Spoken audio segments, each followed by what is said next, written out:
5월 셋째 주 알짜뉴스입니다. 한 주간의 주요 소식 전해드리겠습니다. 지난 4월 있었던 스타크래프트 승부 조작 루머가 사실로 밝혀졌습니다. 검찰은 게이머들을 매수해 승부를 조작하고 불법 도박 사이트에서 배당금을 챙긴 혐의로 박모 씨를 구속 기소하고 정모 씨를 불구속 기소했다고 밝혔습니다.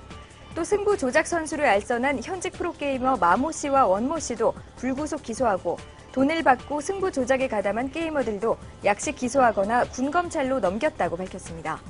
한국 e스포츠협회는 이번 검찰 수사 발표에 대해 연루된 선수는 일벌백계하고 브로커 등 외부 요인에 대해서도 강력한 조치로 근절에 나서겠다고 입장을 표명했습니다. 방송통신위원회는 3G 이동전화와 초고속 인터넷 전화와 와이브로 등 4개 통신 서비스의 품질 측정 결과를 공개했는데요. 3세대 이동전화는 SK텔레콤이, 초고속 인터넷의 경우 KT가 1위로 나타났습니다. 초고속 인터넷 품질의 경우 흔히 알고 있는 속도의 3분의 1 수준으로 서비스되고 있는 것으로 나타났는데요.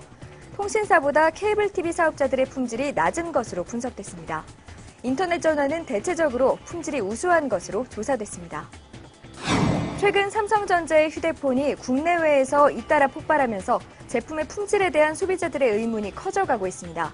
미국의 IT 블로그 기즈모도는 삼성의 로그폰이 한 사용자의 자동차에서 폭발했다는 기사를 사진과 함께 공개했고, 앞서 지난 13일 국내의 한 가정에서도 매직콜폰이 폭발하는 사고가 발생한 바 있습니다. 삼성전자는 해당 제품들을 수거해 조사 중입니다.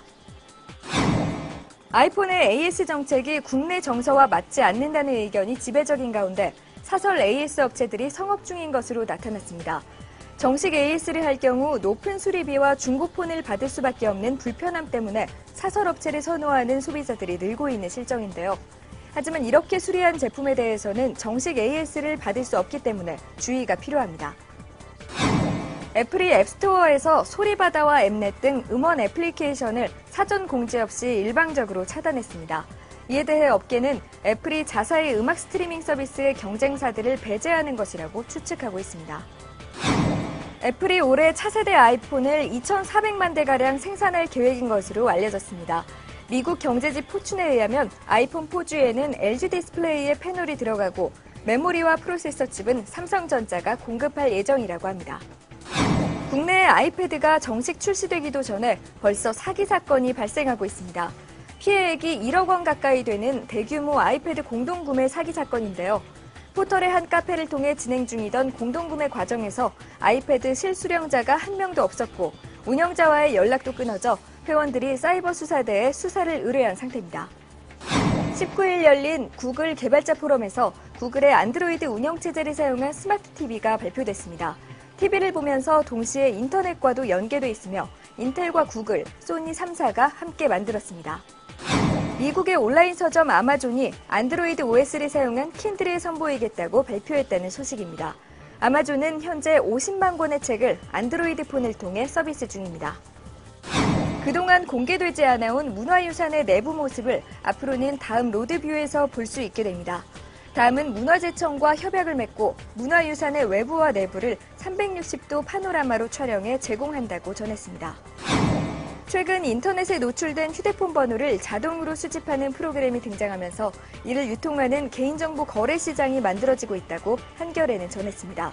또 수집된 번호들을 구입해 마케팅 수단으로 활용하는 사업자들이 늘어 휴대전화 스팸 문자 피해가 갈수록 심각해지고 있는 것으로 나타났습니다. 삼성전자가 반도체 부문에 11조 원을 투자하기로 한 데 이어 LCD 부문에도 5조 원을 투자한다고 발표했습니다. 이에 LG 디스플레이도 대형 투자를 결정해 세계 1, 2위 두 회사의 경쟁이 점화되고 있습니다. 얼마 전까지만 해도 마우스를 사용할 때 자주 나타나던 증세인 손목 터널 증후군이 요즘에는 스마트폰 사용자들에게서도 나타나고 있다고 합니다. 스마트폰을 자주 사용하게 될 경우 엄지 통증이나 손저림 현상이 나타난다면 이 증세를 의심해 봐야겠는데요. 앞으로는 일부러라도 스마트폰을 더 가볍게 쥐고 엄지만이 아닌 검지손가락도 사용해 보도록 노력을 해봐야겠습니다. 알짜뉴스 이번 주 소식은 여기까지입니다.